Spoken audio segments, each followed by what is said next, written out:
So I give first of all the floor to Dani Abdul-Dayan from Homs, and then to Mr. Fawaz Tellou, and then immediately everybody who is here has the floor. Also, if there are journalists who want to put additional questions, they can easily do it, because this is a public hearing.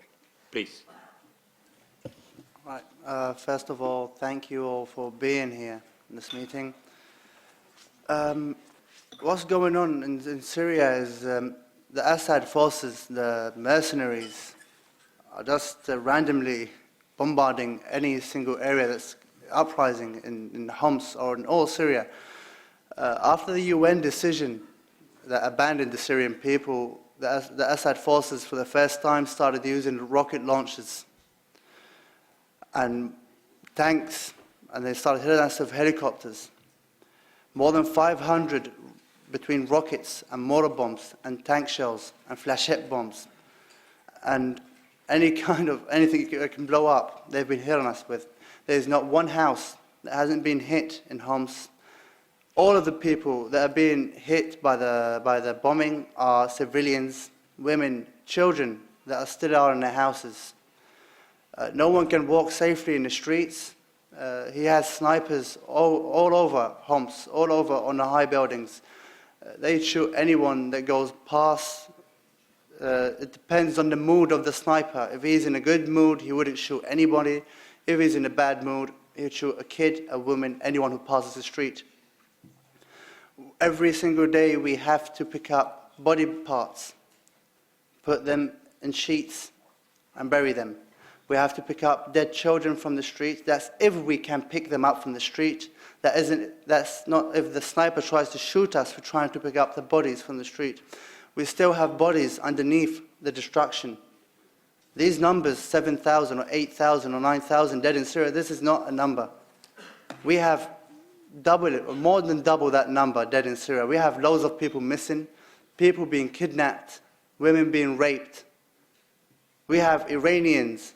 We've got Iranian troops in there. We have Hezbollah from Lebanon in Syria helping the Assad forces kill his own people. He calls his people traitors because we ask for freedom. What is he then for killing his own people and getting an outforce to help kill his people? They do not just kill the civilians. They dance on the bodies of the people they kill. They take pictures over the bodies. They are not murderers. They are psychopaths. What's going on now is a crime against humanity, and it's a crime against humanity that the world isn't doing anything about this. These aren't animals down there. These are human beings asking to be saved, asking that they want to get rid of this regime, get rid of this murderer. Is that a crime that people said, we want freedom? Then we are called traitors because we said we want freedom. We are bombarded. Our Free Syrian Army is the only force protecting the civilians in Syria. We should support the Free Syrian Army in any way possible. The Assad army are using human shields in hospitals. They have took government hospitals, private hospitals as their barracks. They have humans in there, civilians in there, so the Free Syrian Army does not shoot them. They are putting civilians at their checkpoints, so the Free Syrian Army can't hit their checkpoints. That is the difference between the Free Syrian Army and the Assad forces. We refuse to kill civilians, we refuse to kill innocent people, which the Assad forces will bombard any single area which has civilians in it. We do not have enough food, medication. If anyone tries to get or smuggle food or medication into these uprising areas, they will be shot at. They will be killed, they will be arrested and tortured. So they even are shooting at Red Crescent ambulances for trying to help us, for trying to get the injured out of the area. They will not let them enter and they will shoot at them. The situation in Homs, not in Homs, in Syria is terrible. We have to start acting and stop discussing and talking about what the ways are. We should find a way and start acting any way possible. The Syrian people are okay with any way to get rid of this regime. We want any way possible to get rid of it. We are not picky. We're not saying we want this and we don't want this. We want to get rid of this regime. It is killing thousands. We need to stop this massacre going on. I have been in Syria and I don't know 30% about the number of killings. I don't know 30% about what's going on. Believe me, after this regime falls, we will find mass graves. We will find people who are killed, and we will find loads of stories, loads of horrific things this regime has done. Thank you.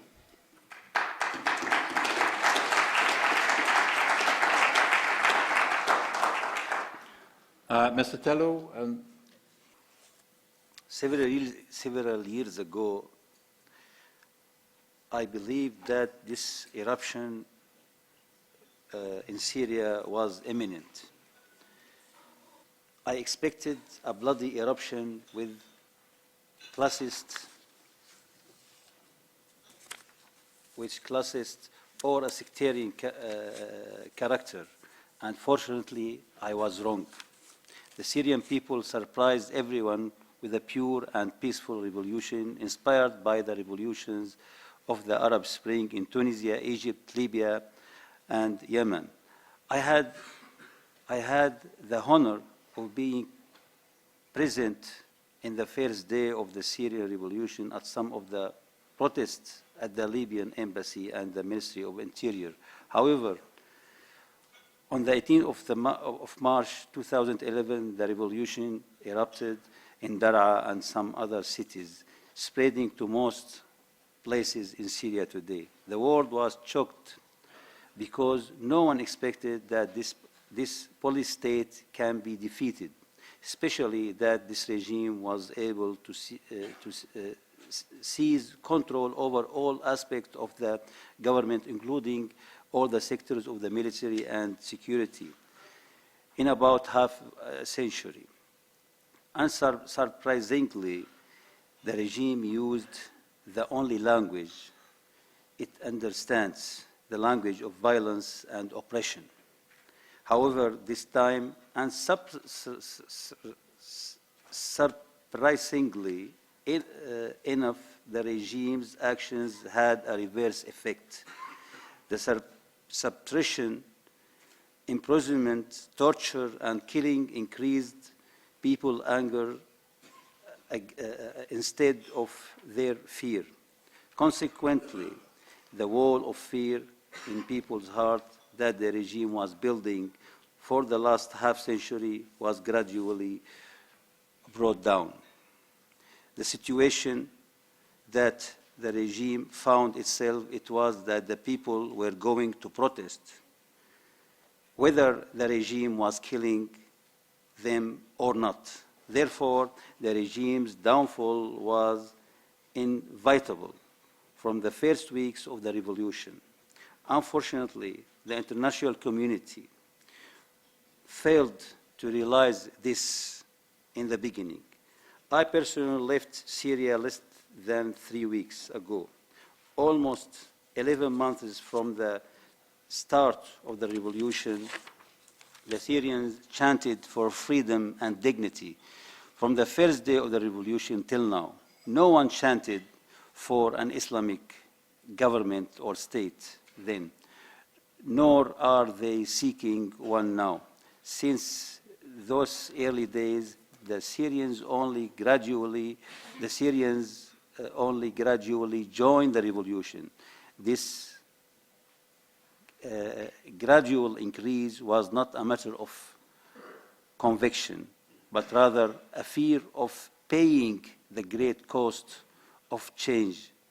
Nevertheless, Syrians joined the ranks of the revolution in various forms and undertook this tool after months of killing thousands of civilians, imprisoning and barbarically torching of hundreds of thousands, looting and destruction of properties done by the security forces and the militants of the Shabiha, which the regime militias. failed to maintain the regime's control. The regime was compelled to draft the Republican Guard and the 4th Brigade, led by Bashar al-Assad, brother Maher Assad, amongst other units. This led to the defection of military personnel. Facing an imminent death, those defectors has no choice but to defend themselves. As the suppression augmented, so did the defections, and eventually civilians who were suffering from the oppression of the regime joined this new army to defend themselves, creating a force that controlled for some time several parts of Syria, including areas that are only a few kilometers away from the presidential palace in Damascus. Consequently, every time the regime's violent suppression of the peaceful revolution elevated, the Free Syrian Army grew larger and stronger, and the traditional army turned weaker. The regime tried to compensate for this by amplifying the killing, thus escalating the situation to an all-out war in various places. The Free Syrian Army set a main objective of protecting civilians from the regime, which allowed people in some places to carry out peaceful protests, which is the soul of our revolution. And it will remain so.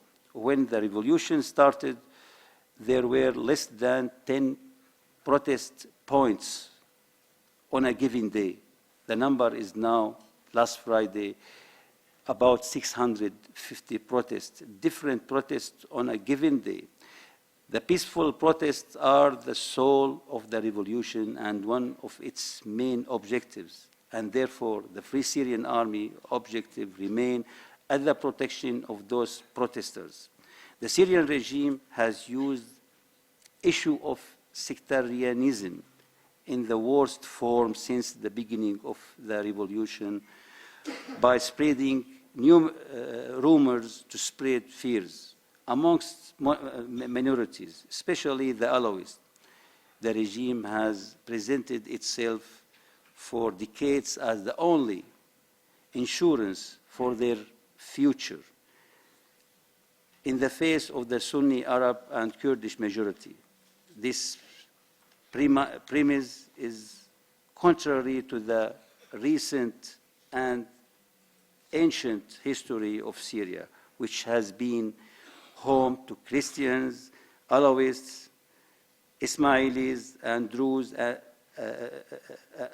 Druze, many of whom held senior government positions in the democratic system that precede the Assad regime. This is what the protesters have been calling for since the beginning of the revolution, while the regime tried to fuel sectarianism. During the protest, people chanting, "The Syrian people are united as one." This is one you can hear it in every demonstration in Syria. The regime could only lie and spread false rumors in order to accuse protesters of sectarianism. In reality, with the exception of very few isolated incidents of retaliation amounting to a single digit, there was no sectarian retaliation by the protesters. Many statements were issued, tens of statements, by the religious icons, revolutionary and civilian groups calling for a civil state, not Islamic state, where the Syrians are equal citizens regardless of their religious sects. In addition, we have almost 100,000 video clips of the protest in Syria, none of which has a single banner or slogan nor song of sectarian nature. Therefore, the battle for the protesters remains as the battle against an oppressive regime, regardless of who supports the regime and regardless of whether they are Sunnis or Alawis. The battle will not evolve into the regime's plan for a civil war. The Syrian protesters may very well be able to achieve victory on their own, but this will require more time, maybe months. However, this debates one of our significant resources, this depletes one of our significant resources, which is national unity. In the end, the revolution will indeed be triumphant.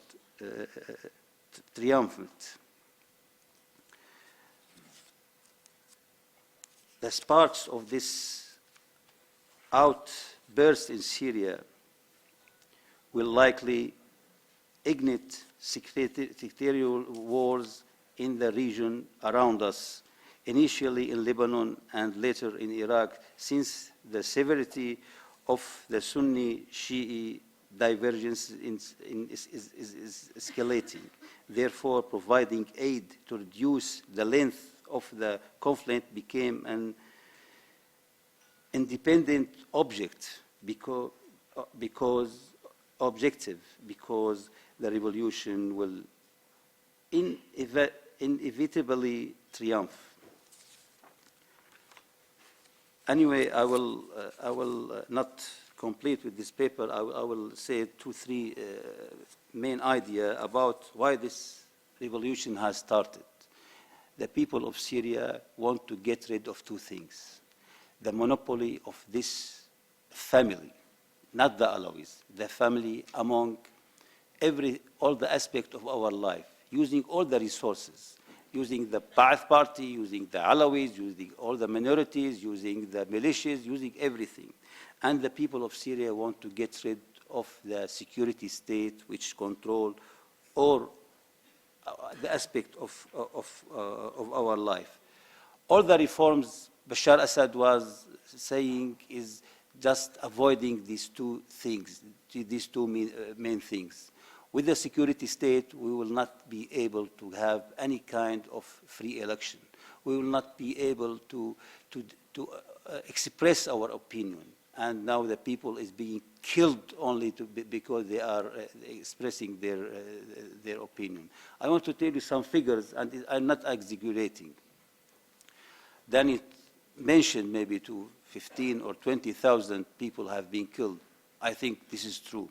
But I want to say that hundreds of thousands of Syrian people have been imprisoned during the last 11 months. Just at this moment, we got about 100,000 prisoners. All of them is being tortured in a very brutal way. Imagine somebody torture a child of 4 months in front of his father to make him to confess about something. And eventually this child is killed. This is the way of how they are thinking. When I left the country, it was imminent for me to take my family with me because they will be taken a hostage. The same with Danny, the same with everybody. The Syrian people is the hostage in the hand of this regime. Help us, I'm talking to the international community and especially to Europe, help us to get rid of this regime and help us in the future to build a new, free, liberal Syria. Be a partner in the change and be a partner in our future.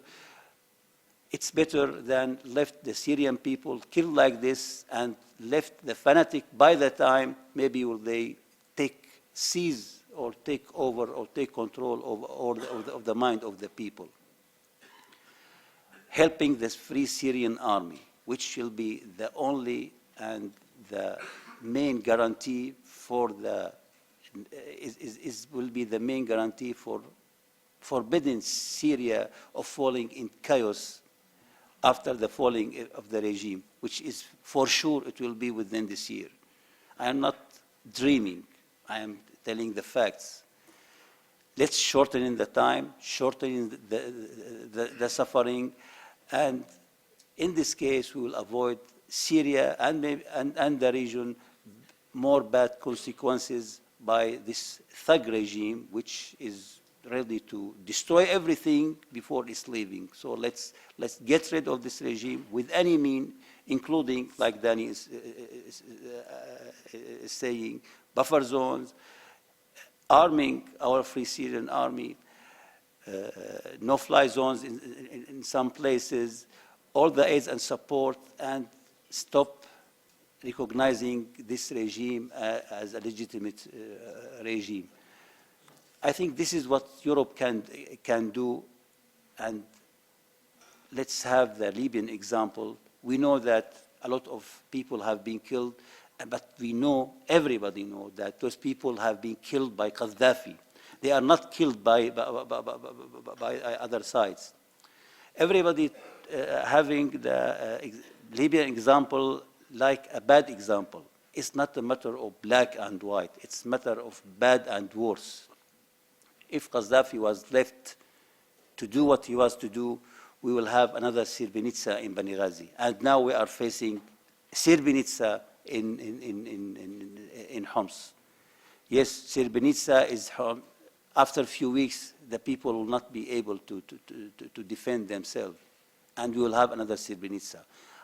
I'm sure we will after that. But imagine that tens of thousands of people have been killed there, and imagine about the retaliation and about the future of the Syria by that time. Thank you for listening.